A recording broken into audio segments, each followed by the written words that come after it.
I'm about to show you 5 mistakes buyers make when buying land in Texas.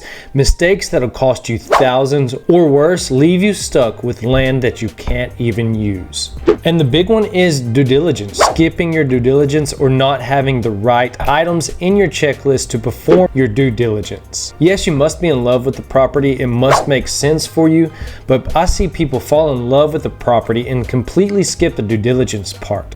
Now, maybe you already have a checklist with due diligence, but I'm about to give you 4 items you should put on your checklist if you don't already have them. One is order a title commitment with your local title company, and the title company is going to be your best friend in this type of transaction. And local is always better. They know the ins and outs of that area and can maybe even give you insights on past sales in that area. Number 2, ask for a new survey. Now, a new survey will typically be a buyer's expense, but just a couple of $1,000s up front, you have a new survey that verifies everything, and it could save you thousands and thousands of dollars down the road. Number 3, check a FEMA flood map. Now, seriously, this is so easy. Just go to msc.fema.gov, pop the address in that you're looking for, or the legal description, or the property address, and it should pull up the address right, or it should pull up the parcel right there. You can also use the interactive map as well if you know the location of the property from a map's view. But you don't want to buy a property and figure out that 90% of the property is in a floodplain where it's going to cost you more money to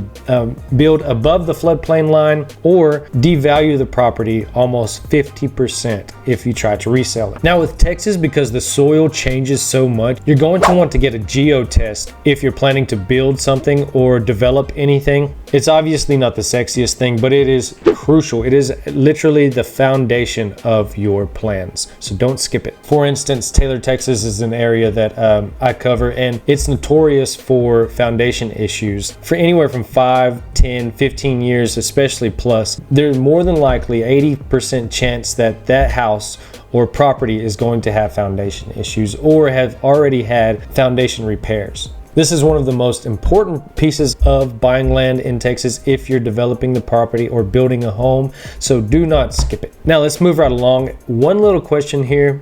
Do you know what makes the land totally worthless? Access. Now this could be your worst nightmare. Don't buy a piece of property and you think that it's a dream tract, a dream parcel, only to find out that you legally can't get access to the property without trespassing someone else's property or the Texas government's property. Worthless. There's 2 things you must ask for this item. Do I have deeded access to the public road, or at least an easement of right-of-way to get through someone else's property to get to your property? And is it maintained, or is it just a cow trail? Who maintains the road? Is it the county? Is it the city? Is it an HOA where a group of you pay a monthly fee for someone to maintain the property? Or in some instances, in rural areas, maybe it's a group of property owners that manage a section of each part of that road. Now let's go over some utilities. Don't assume they're nearby. Just because there's a house down the road, don't assume that the utilities are nearby. Call the providers, your water provider, utility provider, power, If the property is in an ETJ, the extraterritorial jurisdiction, you're going to want a septic feasibility. You need to inspect that septic system, because if you're inside an ETJ, an extraterritorial jurisdiction, it just means that at some point it is the outskirts of the city limit of any city, and most cities have one, but it just means that at some point the city can annex the jurisdiction and then impose its codes and property taxes to that area. So just remember, if the utilities, the water, all of that good stuff isn't ran to the property already, this is going to be additional cost after you purchase the property. And that can be tens of thousands of dollars depending on the distance to that provider. Now real quick, vidIQ and YouTube have been telling me to do this. If you find value in this video, please like, subscribe, turn on the notifications, or if you know someone that is interested in buying land, please share this video to them. This helps my algorithm and channel grow. But you can also, if you're just browsing looking for listings, you can also go to trentbabb.ranchroads.com.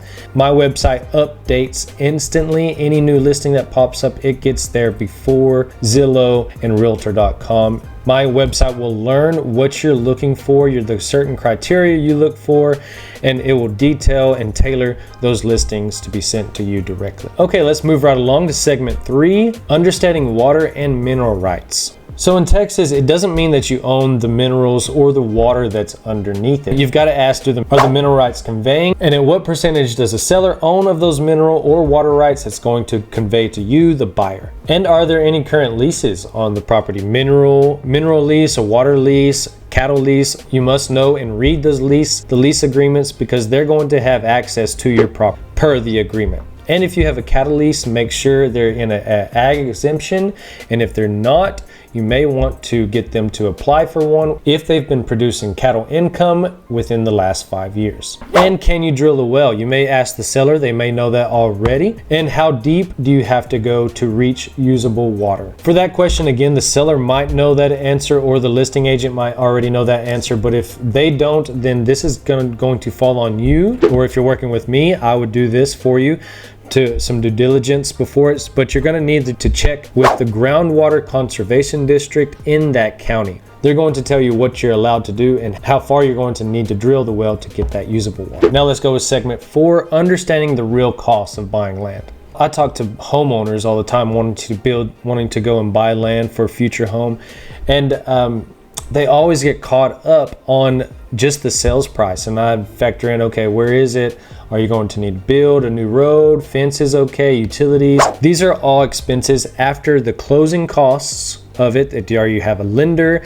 What's your down payment? Those are just the basic things before closing. You'll have fence repair if it needs a fence repair, utility costs, power, water, all those things are going to be factored in after closing. So those are additional expenses that come straight out of your pocket. And also, if you have a piece of property and you don't want a cattle lease that I spoke of earlier, and you want to get out of the cattle lease, you may have rollback taxes for the previous 3 to 5 years. And that's going to affect your property taxes as well if you lift the ag exemption from that property. And don't forget the road from the highway to your house or whatever you're trying to build, depending on the city regulations or the ETJ. On the ETJ, the city does still have some authority in what you can and cannot do if you buy a property within the ETJ, but mostly that's ran by the county. So you may have to add in additional costs to get a road from the highway to whatever you're trying to build. So it may be a paved road, and that will be additional cost as well. Those are all things factored in after closing. And I touched on it earlier, but most people miss this. If you plan on developing the property for however reason, a home, RV park, storage, subdivision, you're going to want to get quotes for grading, bringing in utilities, bringing in dirt. Also, the biggest thing is permits. You want to get to the county's office or the city office and work through those permits up front. Those things add up fast, and they take time, and probably double the time that you're expecting in getting those permits to even start your development of the property. And here's a goofball mistake: if you see a piece of property and you're like, man, this is a nice piece of property, let's make an offer, let's go get it, I'll figure out all the details later. That's just a big no, because with land, it's not liquid, it's not fluid, it's real property, right? So you need a plan of attack, and you need an exit strategy before you buy the property. You must determine beforehand whether you're going to flip, whether you're going to be flipping the property, are you developing the property, or are you holding the property for 7 to 10 years, 15 years for long-term appreciation? Before you buy a property, these are the types of questions you need to ask yourself, because this is going to change everything about how you buy and finance the property. Don't just chase a deal. Chase the deal that fits your goals before you buy the property. I see that all the time, and just a pro tip, a quick tip: write out a piece of paper, go over your goals, and stick to those goals. If you're wanting a long-term appreciation and you know it's going to be 7 to 10 years, that is totally fine. You don't have to do a lot there. You just wait 7 to 10 years, and hey, maybe in 3 to 5, the market goes crazy and you're able to sell it a little bit quicker than you thought. But the point is, Get out a piece of paper, go over your goals in detail, and stick to them long term.